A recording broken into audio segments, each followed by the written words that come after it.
Musui. Na tunapoangazia visa vya uhuni katika uchaguzi mdogo wa Olkalau na ishara yake kwa usalama wa uchaguzi wa mwaka 2027 hapa katika kaunti hii ya Nyamira. Tupo Nyamira mjini ambapo tunaungana na baadhi ya wakazi wa eneo hili linaokusikia maoni yao ni yapi kuhusiana na visa hivi. Jambo la kwanza, nataka kuwashukuru watu wa Nyandarua kwa sababu walifanya uchaguzi, wakachagua viongozi wao na wakachagua vile walikuwa wanataka.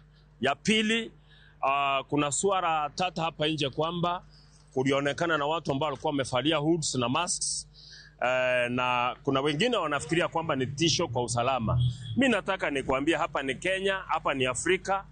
Culture ya Waafrika na Wakenya ni hiyo tu. Wakati wa uchaguzi watu wanakujanga na mbinu mbalimbali ya kutisha ma opponents zao, but it doesn't amount to insecurity or something that we can fear so much. Kitu ya pili, mambo ya uchaguzi mdogo hatufai kulinganisha na uchaguzi mkuu. A by-election has got several interests, na hizo interests zingine ni za kutisha tu. Tunapoelekea uchaguzi ujao, kila mtu atakuwa anatafuta kitu yake. Watu wafanye uchaguzi kwa amani. Hizo vitu we don't expect them to happen because kila mtu atakuwa anafanya shughuli zake. Misiano Nkangi kutoka Nyamira, chairman wa Senate ya Nyamira. Kwanza kabisa nataka kushukuru sana watu wa Olkalau kwa yale mambo walifanya. Kwanza walipiga kura na wakailinda.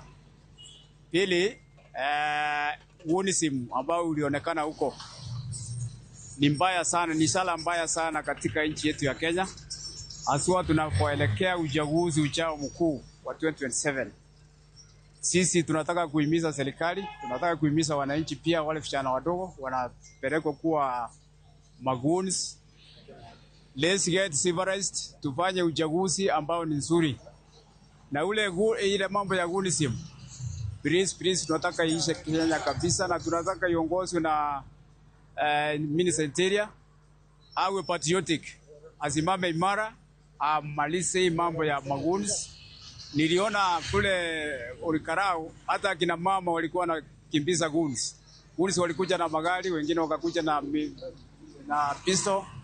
Lakini vile tunaelekea uchaguzi ujao, goons mmeona vile mtafanyiwa. Kila mtu atasimama against you.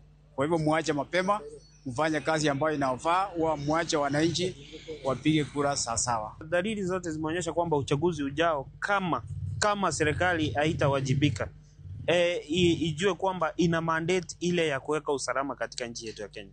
Kunaonekana kwamba kutakuwa na machafuko na kutakuwa na machafuko mabaya.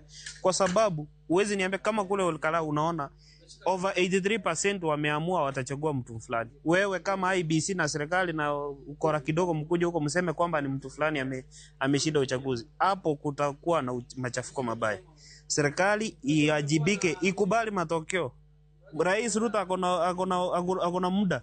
Akifukuzwa 2027 aende nyumbani ajifunze maboili matatu. 2032 akona nguvu bado ya kuwania, anaweza rudi akiwa amejua kwamba Wakenya wakisema wanataka hichi ndicho wanataka, na hawataki hiki ndicho hawataki.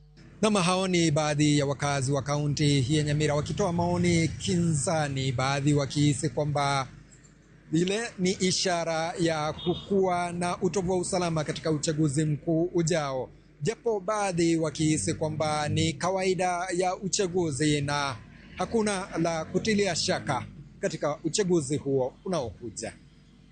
Kutoka kaunti hii ya Nyamira, langu jina ni Duncan Bundi. Erokamana nyama Duncan Bundi.